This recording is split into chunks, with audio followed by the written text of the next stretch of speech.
The Boston Celtics, a franchise steeped in history and known for its relentless pursuit of excellence, recently found themselves at a crossroads regarding one of their key players, Derek White. The story that unfolded in the NBA circles was nothing short of intriguing, as it revealed a tense dynamic between Boston and the Toronto Raptors over a potential trade involving White. The Raptors reportedly made an offer for White that centered around their 9th overall pick in the draft.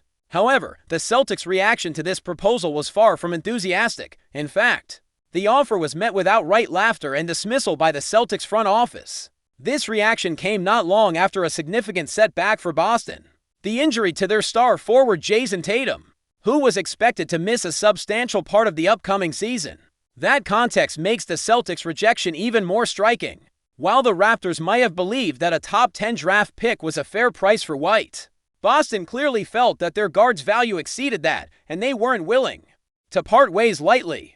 The news first surfaced from NBA insider reports and was later echoed by former ESPN analyst Zach Lowe on his popular basketball podcast. According to Lowe, the offer was made roughly 6 weeks after Tatum's injury, and the Celtics were unanimous in their response. Derek White was not going anywhere for a pick as low as 9th. This episode highlights the complex balance NBA teams must strike between managing salary cap challenges, player value, and team chemistry, especially when injuries shift the landscape dramatically for Boston. White has been more than just a role player. He has become an integral part of the squad's core, contributing in ways that go beyond the stat sheet. Following the Celtics' elimination from the playoffs at the hands of their Eastern Conference rivals, and coupled with the unfortunate news about Tatum's injury, speculation about the Celtics roster began to heat up. Derek White's contract, which is among the higher ones on the roster, has turned him into a candidate for potential trades, especially given Boston's need to navigate payroll constraints. The Celtics had already made some moves to ease their salary burden, parting ways with Drew Holiday and Kristaps Porzingis, both players with sizable contracts in recent deals.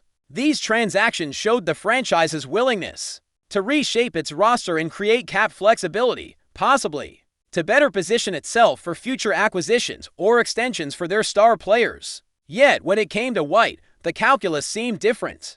White's versatility on the court is one of his most valuable traits. He defends multiple positions with intensity and discipline, often locking down some of the league's best scorers. His ability to force turnovers and disrupt the opponent's rhythm makes him an essential cog in Boston's defensive schemes. Offensively, he's no slouch either. White can create his own shot, shoot from beyond the arc when needed, and manage the ball efficiently, helping to maintain flow in the Celtics' offense. This well-rounded skill set makes him not only a reliable player, but also a dangerous weapon in high-pressure moments. Over his 4 seasons in Boston, White has consistently stepped up in critical games, proving himself as a trustworthy contributor on a team with championship aspiration. In the most recent season, White posted averages that spoke to his importance: more than 16 points per game, nearly 5 assists, and over 4 rebounds, alongside solid defensive stats such as steals and blocks. These numbers tell only part of the story, however. His impact extends to intangible factors like hustle, communication, and leadership on and off the floor. He fits seamlessly alongside the Celtics stars, Jaylen Brown and Jason Tatum, forming a trio that opponents find tough to counter. The front office seems to recognize this chemistry, as Brad Stevens, the president of basketball operations, has indicated that the organization values White as part of the team's foundation moving forward. Stevens has emphasized the importance of assembling the right core group to compete at the highest level and suggested that players like White, Brown, Tatum, and even Peyton Pritchard are central to that vision. The Celtics' approach to building their roster is clear: maintain a strong nucleus that can contend immediately, while remaining flexible enough to adapt to the challenges that injuries and salary cap issues inevitably bring. The rejection of the Raptors' offer sends a message not only to Toronto, but to the entire league. Boston is not desperate to trade White, and any team interested in acquiring him will need to come with a much more enticing proposal. It's a reminder of the value placed on a player who can influence the game in multiple facets, and who fits within a championship-contending blueprint. This situation also underscores how unpredictable and fast-changing the NBA landscape can be. Injuries, contract situations, and trade talks constantly force teams to make difficult decisions. For the Celtics, the loss of Tatum was a blow that required recalibrating their plans.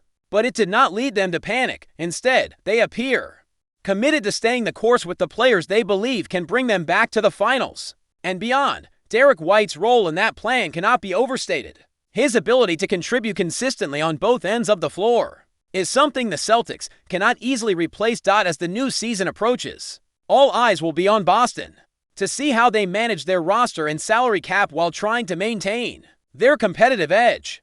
White's status as a pivotal piece in this puzzle means any rumors about his trade value will continue to surface, but the message from the Celtics remains firm. This isn't a team willing to settle for less when it comes to players they believe are key to their success. The Raptors' initial attempt to land White with a mid-first-round pick may have been a starting point, but it certainly wasn't enough to shake the Celtics' confidence in their guard. In the end, the story of Derek White and the Celtics is a fascinating example of how NBA franchises weigh talent, finances, and team identity. It highlights the intricate chess game played behind the scenes in the pursuit of a championship, where every move is scrutinized and every asset carefully evaluated. For Boston, keeping White close to Brown and Tatum may just be the winning formula they need to turn adversity into opportunity and make another deep playoff run. Despite the hurdles ahead. As the Celtics prepare for the challenges ahead, the dynamics of the roster become even more crucial. Derek White's presence is not just about his individual statistics,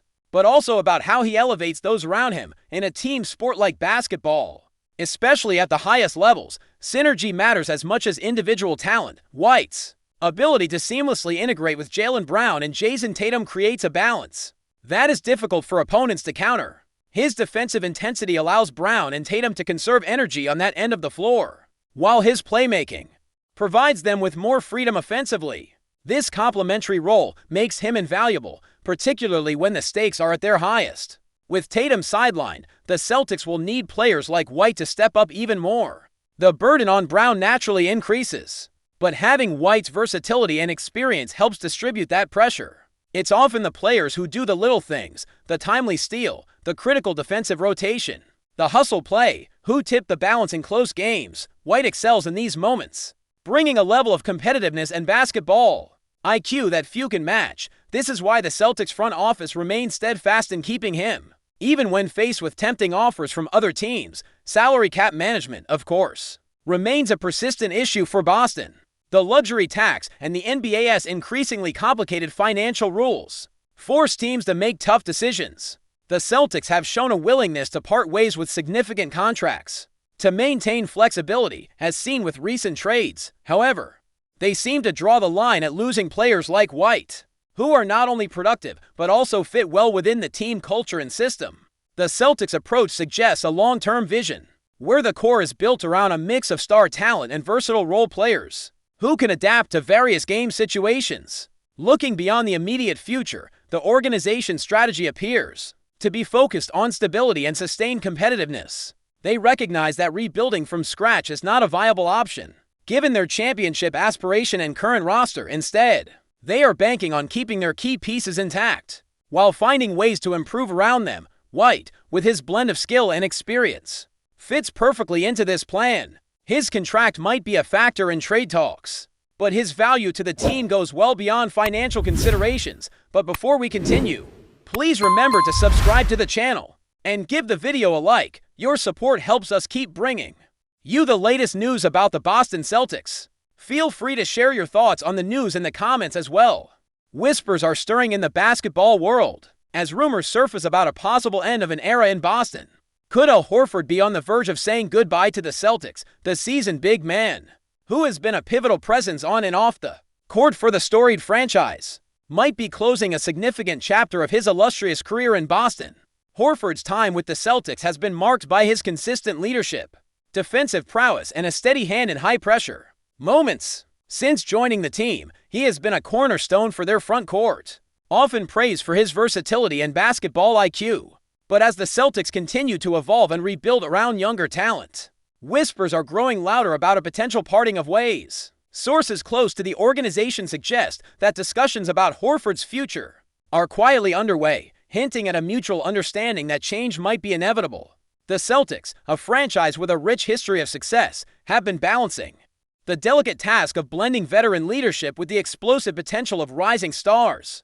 HORFORD's role, while still valuable, may be shifting as the team strategizes for the future. Rumors suggest that Boston might explore trade options or even consider parting ways in free agency, allowing Horford to seek new challenges elsewhere. Fans and analysts alike are divided on what this would mean for the Celtics. On one hand, losing Horford could signify the end of stability in the paint, removing a player whose experience has been critical during playoff runs. On the other hand, it could open doors for fresh talent to emerge, accelerating the team's rebuilding efforts and potentially injecting new energy into the roster. For Horford, the decision is undoubtedly complex. The city of Boston has embraced him not only for his skills, but also for his professionalism and community involvement. Yet, the nature of professional sports is ever-changing, and athletes must adapt to new circumstances and opportunities. Whether he chooses to retire, sign with another franchise, or continue contributing in Boston, the potential farewell is already stirring emotions among Celtics fans. As the NBA offseason approaches, all eyes will be on the Celtics front office for any signs of movement regarding Horford's status. While no official statements have been made, the growing speculation paints a vivid picture: the possible departure of a player who has defined an era for Boston. This unfolding saga promises to be one of the most talked about stories in the league, a true crossroads for both Al Horford and the Celtics franchise. That's it for this update. If you enjoyed the video and want to keep receiving exclusive news about the Boston Celtics, please subscribe to our channel and give the video a like. We always appreciate your comments and opinions. See you in the next video.